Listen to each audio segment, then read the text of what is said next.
Hey, what's up, everyone? This is Pop Culture Junkie here, giving you a special Smackdown recap. And the reason I decided to do a recap on this episode of Smackdown is because this is the second week for Smackdown to be on Fox. And tonight was the first, or part one, of the draft for WWE. That's right, they're doing a draft. 2 nights, one on Smackdown. The second part will be next Monday on Monday Night Raw. And it was an interesting night. So we're going to recap the show. We're going to talk a little bit about what happened and some other stuff. But before we get to the show, let's talk about what happened earlier in the day. This is Friday, okay? Friday, October 11th. Today is 11th, right? Is it? Yeah, October 11th. Now, earlier today, it was on Twitter, maybe Facebook, but I watched it on Twitter. They did a press conference announcement where they just had a podium set up at the top of the ramp for the SmackDown entrance stage, and they had some random quote-unquote reporters standing below the ramp, and they did a special announcement announcing that at Crown Jewel on Halloween at like 1 o'clock in the afternoon, our U.S. time, something like that, depending on what part of the the U.S. you're in, they are announcing that we will get 2 special matches that I'm glad we're not having to waste at a regular pay-per-view, like Survivor Series or WrestleMania, Rumble, whatever. They announced that they're going to do Tyson Fury versus Braun Strowman, and then we're going to get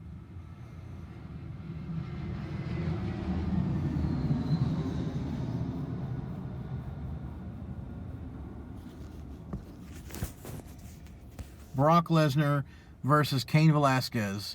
So we have a wrestler versus boxer match, and then we have a UFC rematch from like 9 years ago in a pro wrestling match. So that's that Saudi money working again. So if you didn't think you were sold on Crown Jewel, how you feel now?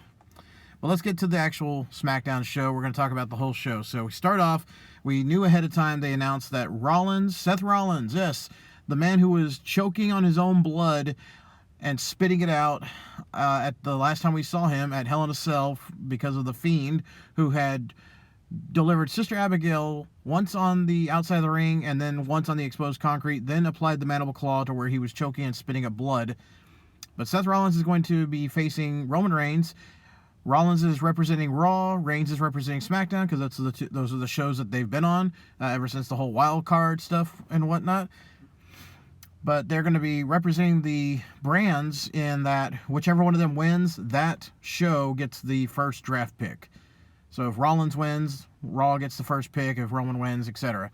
Well, they introduced both Rollins and Roman, and they have a decent back and forth match. The commentary team mentions on and on about their long history of being part of the Shield, but of course they never mention the third member of the Shield, which I would have given them mad respect if they at least said Dean Ambrose. You don't have to say Jon Moxley, everyone knows it, but you could have just said, their one-time partner Dean Ambrose as well, was a big part of that too, but no mention of it.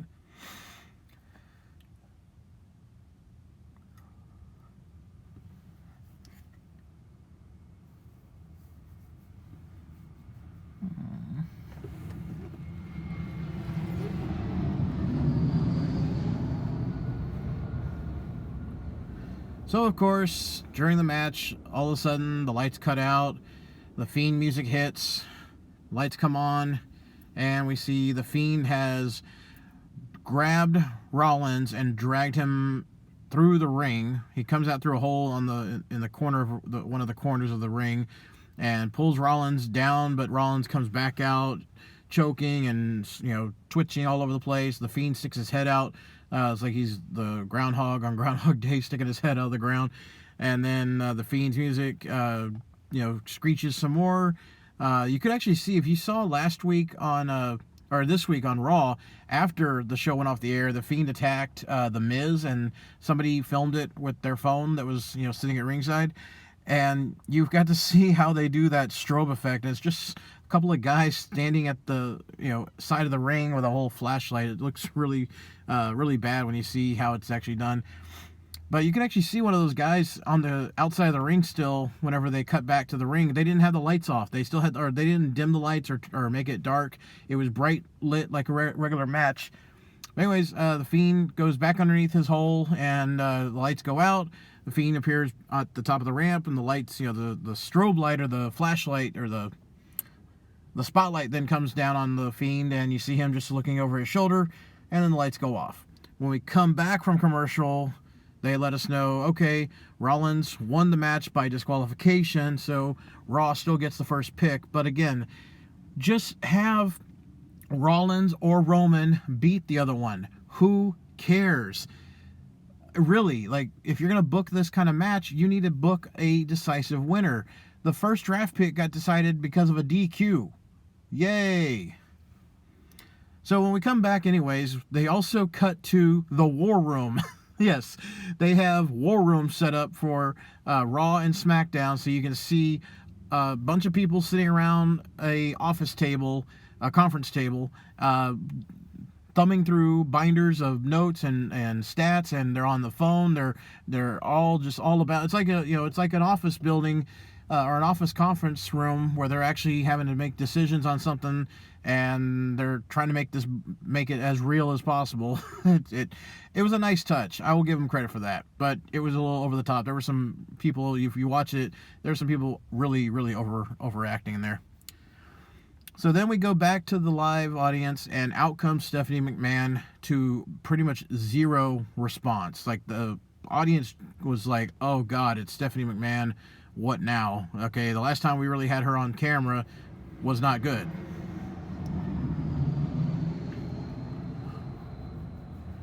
So Stephanie comes out to announce the draft picks, and she's the only one doing this the entire show. It's not like you have somebody representing Raw coming out and saying, for our first pick, we pick this one, or for that pick, we pick this one. No, the War Rooms are the ones that apparently made all the decisions, and then they let Stephanie know, hey, these are the ones we want. Go out there and you be the one to tell them which show, which wants whoever. So Raw has, for their first pick, Becky Lynch. SmackDown, for its first pick, Roman Reigns. Raw, for its second pick, the OC, which includes U.S. Champ AJ Styles, Gallows, and Anderson. SmackDown drafts The Fiend. And finally, number 3 for Raw, Drew McIntyre. So let's look at the first 5 drafts. Becky Lynch is the first draft for Raw, the current reigning Raw Women's Champion. Big shocker. The OC, which includes the United States Champion, which has been defended on Raw only, and Gallows and Anderson, okay? Drew McIntyre, who, before he was injured, was already on Raw, so there's no changes there at all. SmackDown, Roman Reigns, who has been exclusive to SmackDown, yet he's been on every episode of Raw ever since they started that stupid wildcard thing that never really was, implemented proper. And then finally, The Fiend, because obviously Fox wants the best thing that WWE has going right now, other than Brock Lesnar. They want that as well on SmackDown. So they then cut to the War Room, and you see the people throwing papers in the air, losing their minds because they got their picks that they wanted. We then see an interview with Troy Aikman, retired football legend. He shares that his finishing maneuver would be the pile driver. And it says that's not a new move by any means, but that's the one I'd go with. They did this a lot throughout the show.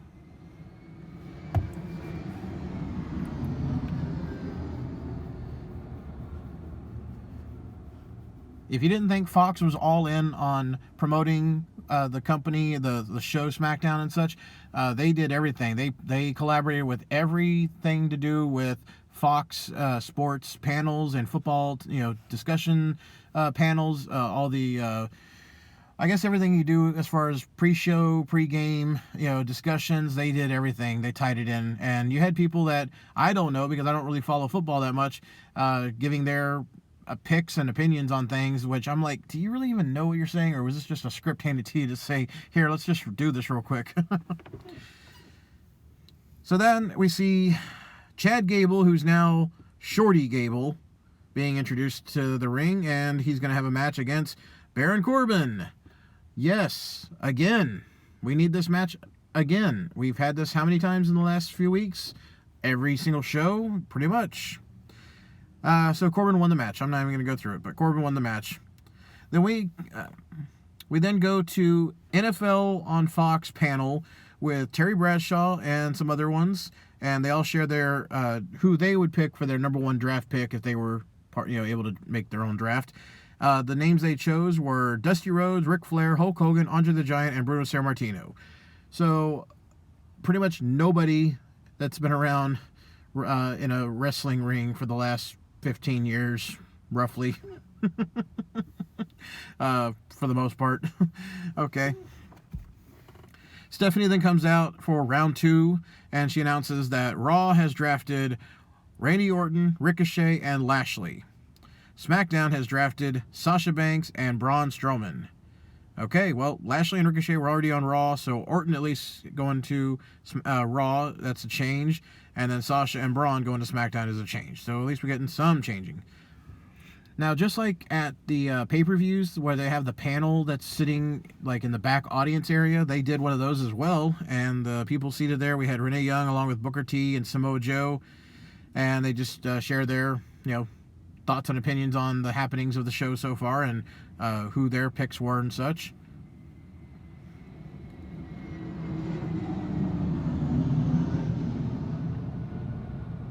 We then get a recap of last week with Cain Velasquez making his debut. They show everything from Brock winning the title and then Cain showing up and jumping Lesnar in the ring and then Brock tucking tail and run. Brock and Heyman then come out to the ring. Heyman does all the talking here. Lesnar did do some talking at that press conference thing they did earlier on Twitter, so that was nice to see. He doesn't talk much anymore because he's got Heyman. But Lesnar, I always enjoyed his promos. Back whenever he first started, I always enjoyed his promos. I like the pairing of him and Heyman. It's great, but Lesnar can do his own talking, and I wish they would let him do more of it. So Paul Heyman cuts a pretty good promo to sell the Velasquez versus Lesnar match coming up at Crown Jewel. Then Rey Mysterio and Cain Velasquez come out. They show a photo up on the Titantron of Lesnar, bloody and bruised from the 2010 UFC fight. And Mysterio says at Crown Jewel, Cain is going to give you another scratch on your face because at the press conference, Lesnar said he still has a scar on his, near his, I guess between his nose and his eye, somewhere in that area. He was pointing to, saying he still has a scar from that fight. And so Mysterio says, you're going to get another one. Yeah. All right, we go then backstage at the gorilla position, and we see the 3 members of New Day holding a giant platter of pancakes, and Big E begins to do the normal intro. And Kofi could not look happier for a guy who lost the WWE title 7 days ago in 9 seconds. But he's all happy-go-lucky, just like, yay, it's all good. I don't care. I forgot about that. It's like, wouldn't you do something, anything to be like, hey, I want to... you're never going to get that. You're never going to get another title match. All right, let's move on. So back from commercial, the New Day is at the top of the ramp, and there's a podium with 2 WWE title belts, except instead of red or black, they are pink. And they cut a promo for the Susan G. Komen breast cancer awareness. They bring out 2 women that are twins who are breast cancer survivors, and they present them with the 2 pink WWE Championship title belts. The New Day then all head out to the ring because we have a 6-man tag match, Playa against the OC. Kofi hits Trouble in Paradise on Styles for the win. Okay, well, they're keeping Kofi somewhat strong or trying to build him back maybe or whatever. I don't know. I don't know where they're going to go from here. Stephanie then comes out for round 3 of the draft. She says that Raw has drafted Alexa Bliss, Kevin Owens, and Natalya.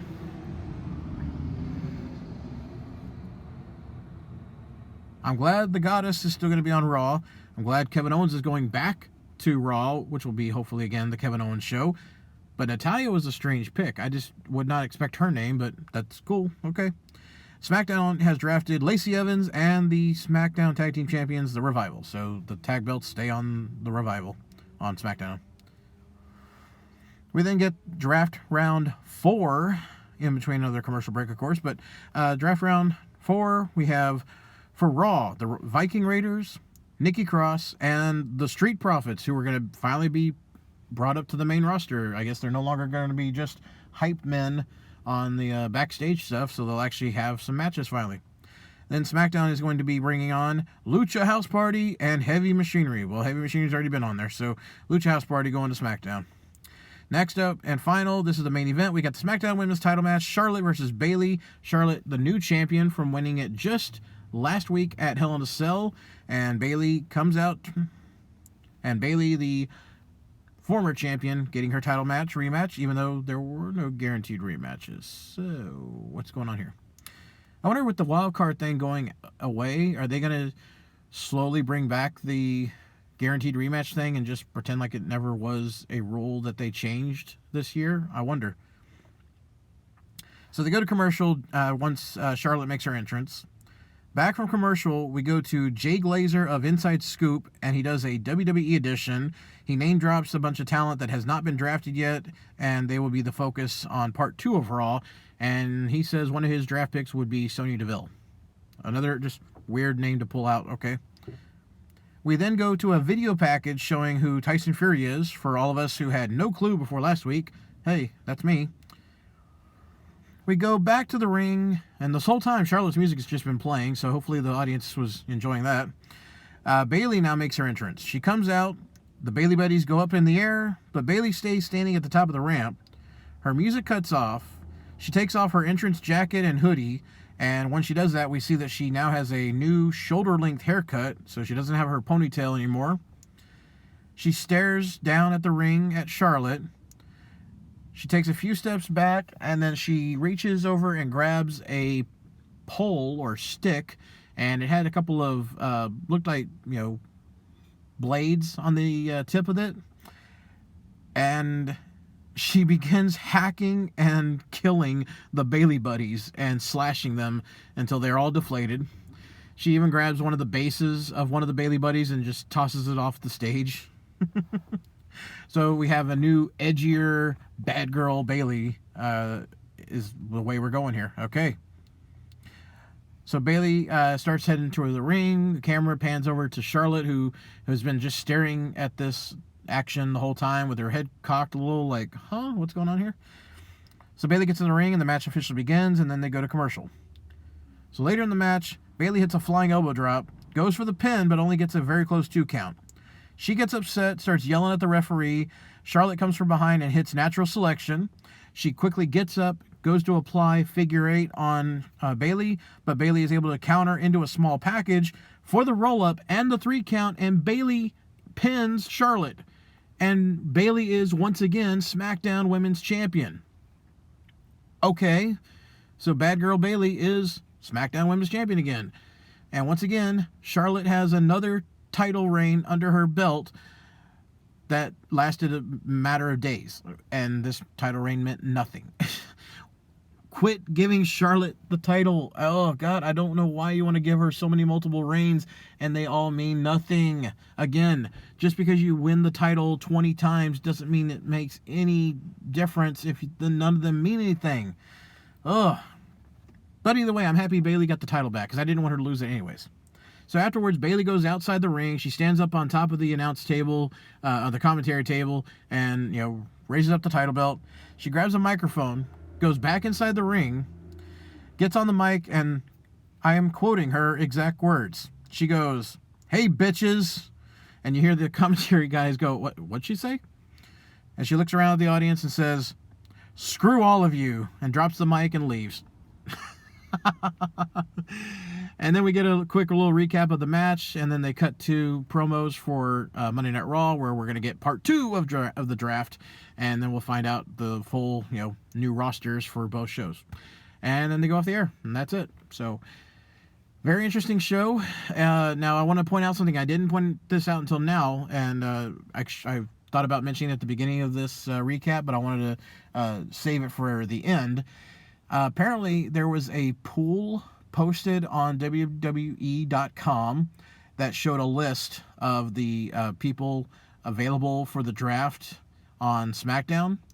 And if you go look at that list, and you can find it anywhere on social media now because everyone's been retweeting it like crazy, everyone I mentioned on the drafts here that is actually the list of people that were all drafted in order. So if you go by that list and you go by what I just shared as far as all 4 rounds of the draft, those are all the ones that were legitimately drafted in order to those shows. So they basically spoiled their own draft. Who knows if we're going to have that kind of goof up happen for Raw? Who knows if the person in charge of that made the mistake of accidentally posting the wrong list. Maybe they had the list of, here's the ones that we're actually going to be drafting in this order, but here's all the superstars, and that's the one you should post on the website. And he or she goofed it. So, yeah, they completely spoiled their own draft, which was hilarious.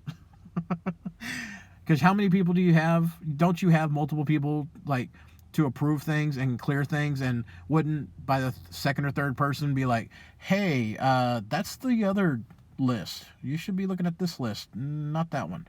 But, okay, I guess nobody proofreads anything nowadays. Who knows?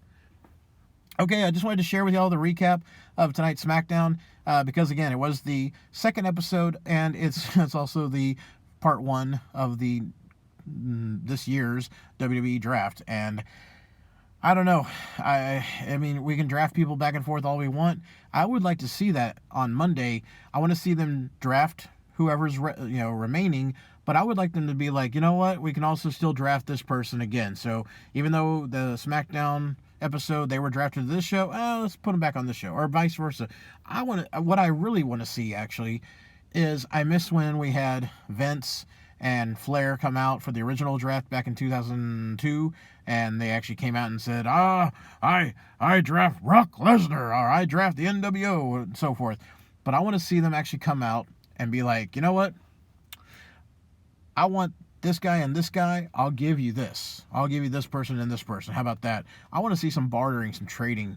But with the War Room thing that they're doing, I doubt we'll get that. But that would be a lot better. I miss that about the times when we had the first brand split, where you would have Teddy Long or Eric Bischoff or Stephanie or Heyman, whoever was the GMs, be like, hey, I made an interesting trade for someone from SmackDown, and you'd be like, whoa, what happened? And they're like, well, I just traded the Dudleys, and now we have John Cena, or vice, whatever. They always made these weird trades and such. Who knows? Nowadays, it'd probably be like, hey, guess what? I just traded AJ Styles, Seth Rollins, and Becky Lynch. I got Maria Kanellis. Yeah. Oh, God. It's like, just when you think they have a shot at putting on some great content, they go and still, put their foot in their mouths. All right, everyone. Well, thanks for listening. I hope you enjoyed this, and leave me some comments. Let me know your thoughts on what they're doing. Have they learned their lesson yet? I don't think they have, and who knows if they ever will. All right, everyone. Enjoy the show, and thanks for listening. I'll talk to you later. This is PCJ, the Pop Culture Junkie. Signing out.